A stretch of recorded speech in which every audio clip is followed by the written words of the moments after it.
a opet je proizvodnja resursa i proizvodnja energije krajnje neefikasna. Odjednom se nalazi u situaciji da je svetska cena toliko niska da jednostavno ova neefikasnost, čak i uz dramatično raubovanje domaćeg resursa u smislu uticaja na životnu sredinu i tako dalje, više nije dovoljno da podrži konkurentnost domaćeg izvoza i zaposlenosti. U ovim pregovorima oko Železare Smederevo mi smo videli jednu izjavu direktora elektroprivrede koja je bila vrlo jasna, da je on rekao mi ne želimo da u ovom kontekstu ovih pregovora i cena električne energije bude jedan od aspekata o kojima se pregovara. Da li je to tako ili nije, to mi ne znamo, ali je očigledno on imao razlog da nađe za shodno da to javno kaže. Tako da, po svemu sudeći, na zatečenom nivou efikasnosti, zatečenom nivou uticaja na životnu sredinu, zatečenom nivou tehnologije i tako dalje, verovatno predstoji jedan ozbiljan pad privredne aktivnosti u Srbiji. Prema tome, da se vratimo na ono pitanje kako zadovoljiti ove propisane uslove, jedan delić odgovora: ne bi bilo loše da ove uslove ispunimo tako da podignemo efikasnost, smanjimo cenu koštanja i probamo da dođemo do nivoa neke kakve takve međunarodne konkurentnosti cele privrede.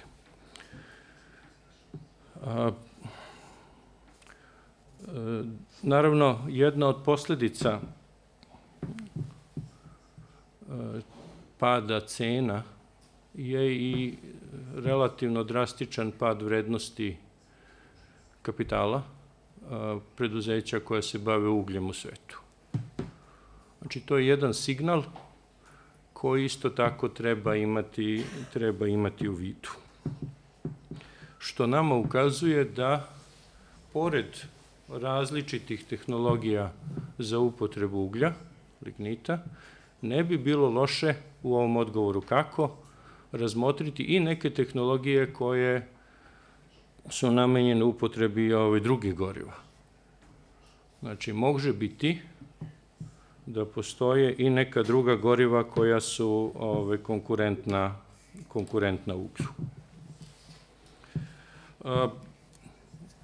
U međuvremenu, naravno, i čitav niz drugih zemalja se nalazi u sličnoj situaciji i naravno da su isporučioci opreme se potrudili da naprave ne mali broj alternativa.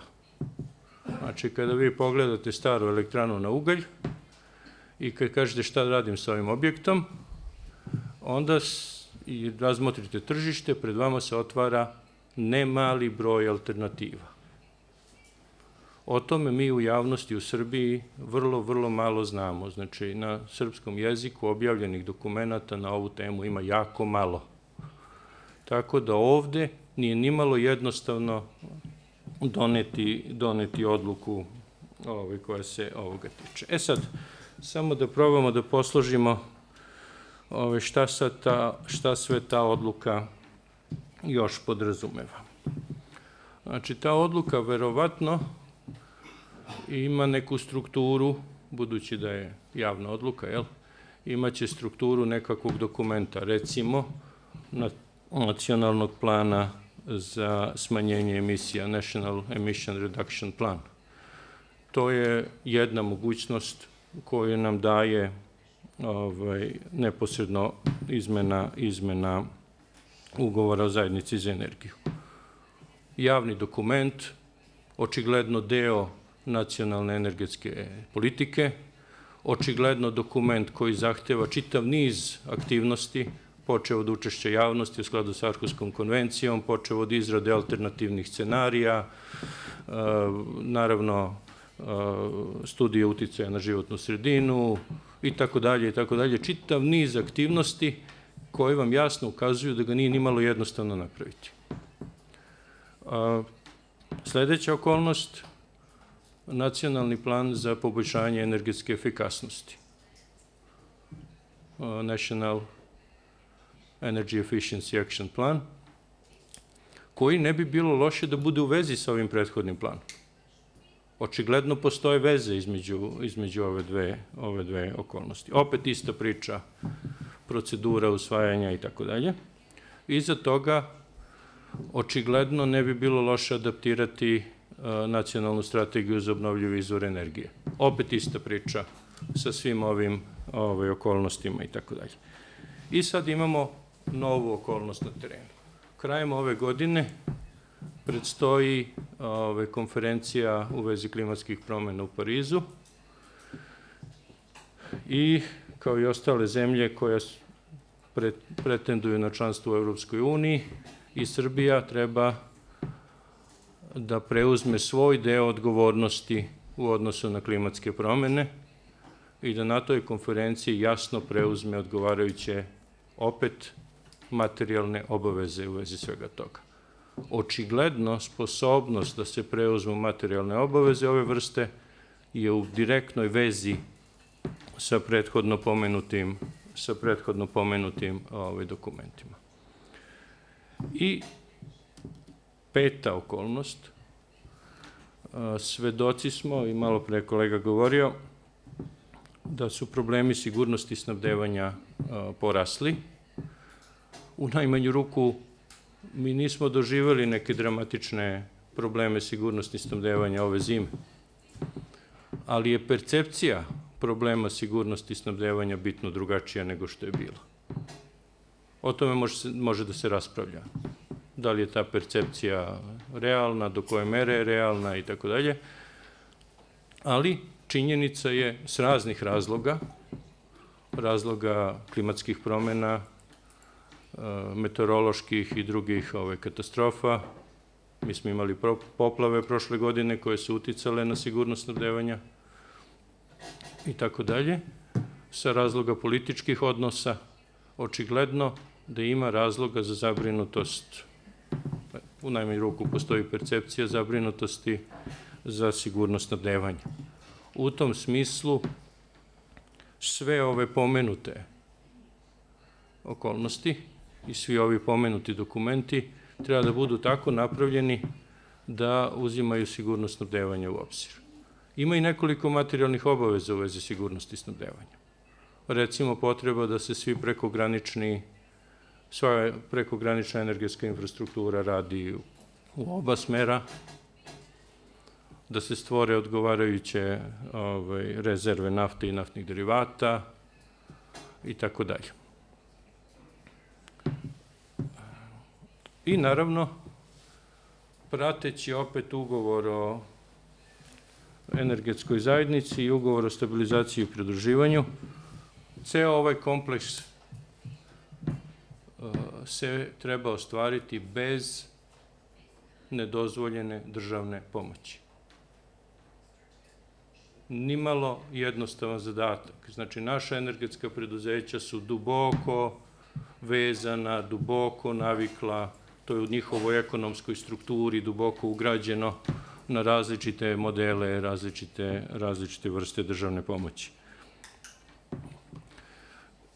Još jedna novost koju sam ja uočio u zadnjih nekoliko nedelja jeste da mi smo do sada imali jedan proces u kome je diskusija o klimatskim promjenama i diskusija o klasičnom zagađenju iz energetskih objekata, da su to bila dva relativno odvojena procesa. Godinama se u Evropskoj komisiji nije mogao dobiti jasan odgovor na pitanje, ok,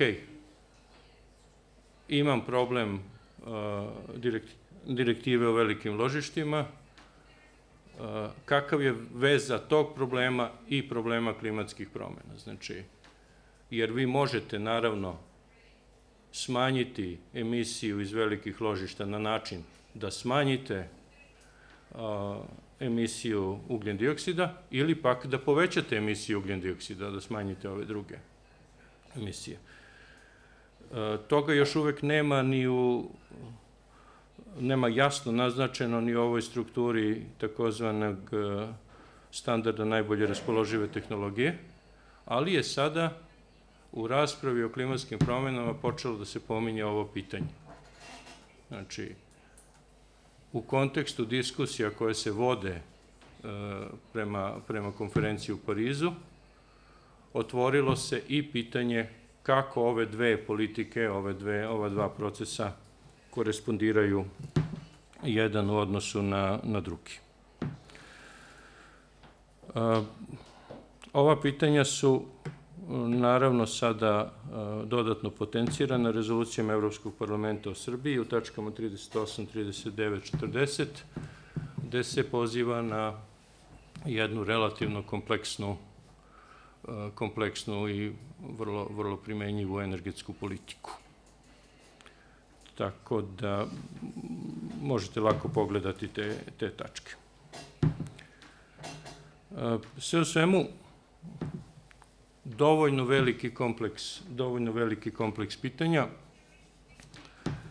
koji, kažem, zahteva vrlo ozbiljnu analizu mnogobrojnih raspoloživih alternativa. Znači, tehnoloških alternativa, organizacionih, ekonomskih i tako dalje. Znači, naravno, preduzeća koja dominiraju energetskim tržištem u Srbiji, one imaju svoje predizabrane alternative, do koje mere su uopšte u stanju da razmotre alternative, to ne znamo. Moguće, kad bi tržište se bilo mnogo otvorenije, fizički mnogo otvorenije, a ne u propisima, ne samo u propisima, možda bismo doznali za još različitih komercijalnih i drugih alternativa. Sad, naravno, kod analize alternativa postoje teškoće. Alternative se mogu grubo podeliti u dve velike grupe. Imate alternative koje su javno dostupne i koje će vam konsultanti uvek rado napisati u skromnu naknadu, u različitim studijama, analizama i tako dalje, koje su javnog karaktera. I imate alternative o kojima se javno malo zna, koje su komercijalne alternative. Znači, koje koštaju mnogo više, da se o njima dozna, i koje zahtevaju potpuno drugačije odnose nego što je finansiranje analiza i studija iz javnih sredstava. Znači, imamo dve velike grupe i treba biti vrlo svestan razlike između tih grupa i naravno ekonomskog rezultata koji proističe iz primene jedne ili primene druge okolnosti. Zamolit ću vas da polako prevodimo. Ok, hvala vam puno. Čuli smo Aleksandra Macuru koji nas je o svim idejama oko Energetske unije baci u oblake. Čuli smo gospodina Kovačevića koji nas je sa dilemom i problemima Srbije ponovo vratio na zemlju. Sad predlažem da čujemo Frejka Janmata, šefa sektora za evropske integracije Delegacije Evropske unije u Srbiji, da nam malo više objasni kako ovaj naš čardak ni na nebu ni na zemlji da funkcioniše u ovoj situaciji, a sve u vezu sa Energetskom unijom i procesu pristupanja Srbije Evropskoj uniji. Izvolite.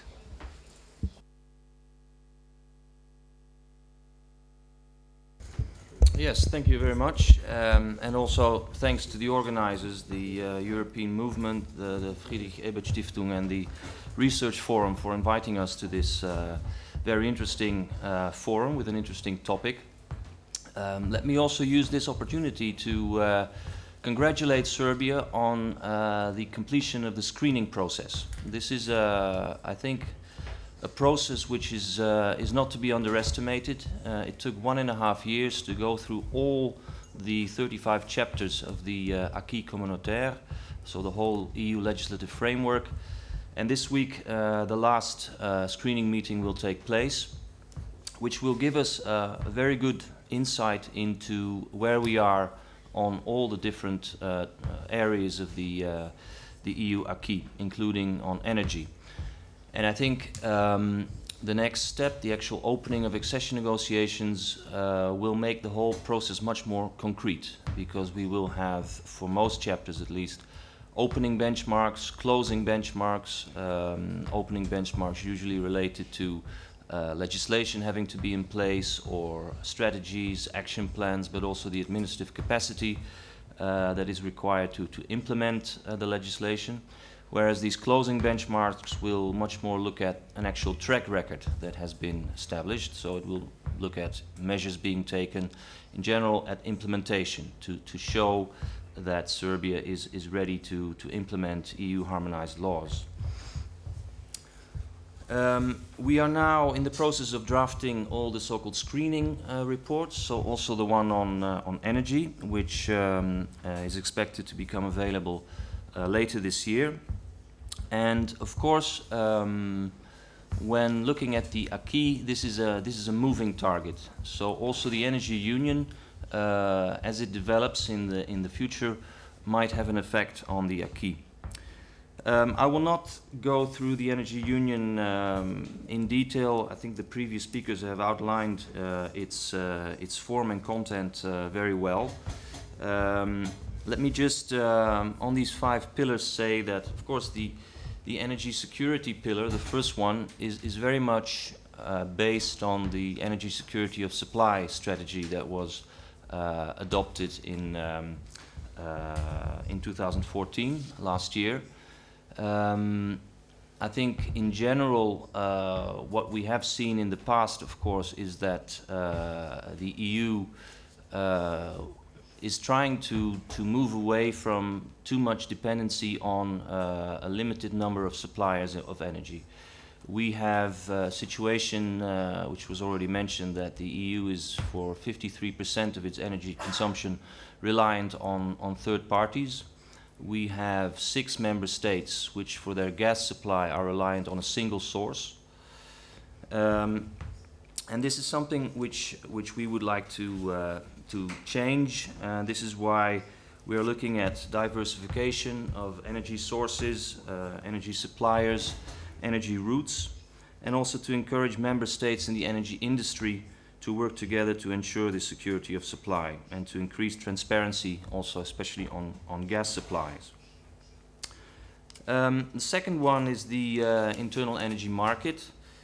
Here the aim is to give a new boost to the completion of this market. As was already mentioned, this is work in progress. This is something which has been going on for a number of years, but of course we have to be realistic and say that different member states have their own different interests, but I think the case for an internal energy market is obvious. Eventually, it should be the consumer that should benefit in terms of more competition, higher quality of services, lower prices of energy. If you compare the energy prices, both gas and electricity, of the EU, for example, to the US, the point that was made already, there's quite a large difference in the sense that they are quite substantially higher in the EU. Then energy efficiency. We have the commitment to have at least a 27% improvement in energy efficiency in 2030 compared to 1990 levels. And measures that are mentioned in the communication on the Energy Union, which were, I think, largely endorsed in the discussion last week in the European Council on the 19th and 20th of March, so when heads of state of EU member states were discussing the Energy Union.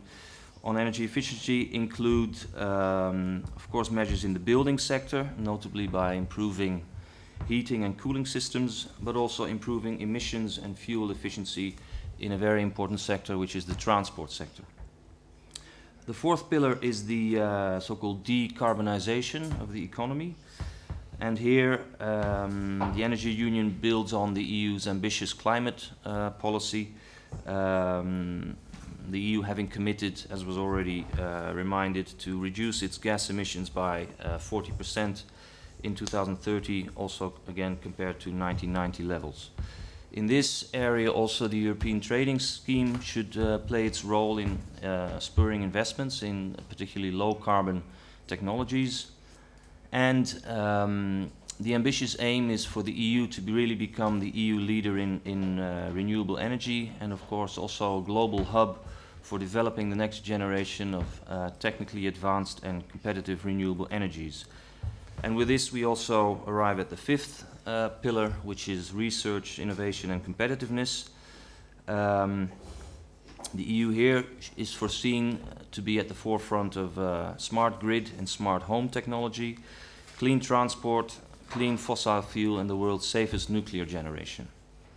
And in this area, the new research program, which is the successor of the so-called framework program, which is the Horizon 2020 program, will play a huge role. And it's important to note that Horizon 2020, which is an internal EU program, is also open to candidate member states, so also to Serbia. So what does this mean, this energy union for Serbia? I think that in terms of practicalities, the EU and the European Commission will try to associate Serbia as much as possible in the actual implementation of this energy union. We have our stabilization and association dialogue with the authorities, in which we discuss progress and the way forward on all the different chapters of the acquis, and we will use this to inform Serbia of the implementation of the energy union. And of course also, as I mentioned before, in the upcoming negotiations process, we will stay in very close contact on developments with regard to the energy union with Serbia. Just to mention a few of these pillars and what it means in the Serbian context.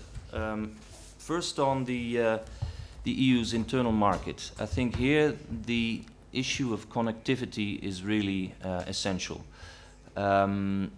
As was already mentioned in the security of supply strategy, connectors, electricity and gas connectors will play a huge role in limiting the dependency on external sources, on third parties.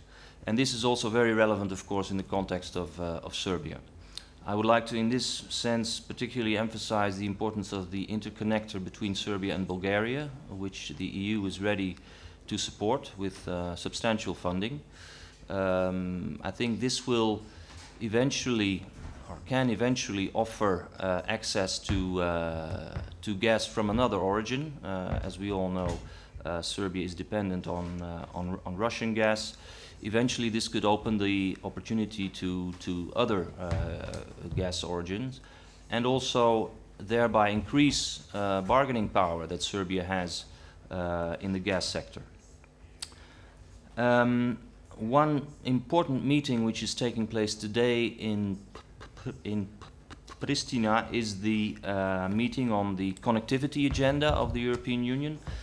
You might be aware that there is the Western Balkan 6 process started last year in Berlin, where Chancellor Merkel received all the countries here in the region to work on a, let's say, core network of both transport and energy connections. And I think this is also a very important process, in the sense that it will be instrumental in reducing costs, in making the whole region more competitive, and I think this is especially true for the energy sector. We will support this process by substantial funding, both through concessional loans provided by the European Investment Bank under the Western Balkans Investment Framework, but also grants from our instrument for pre-accession.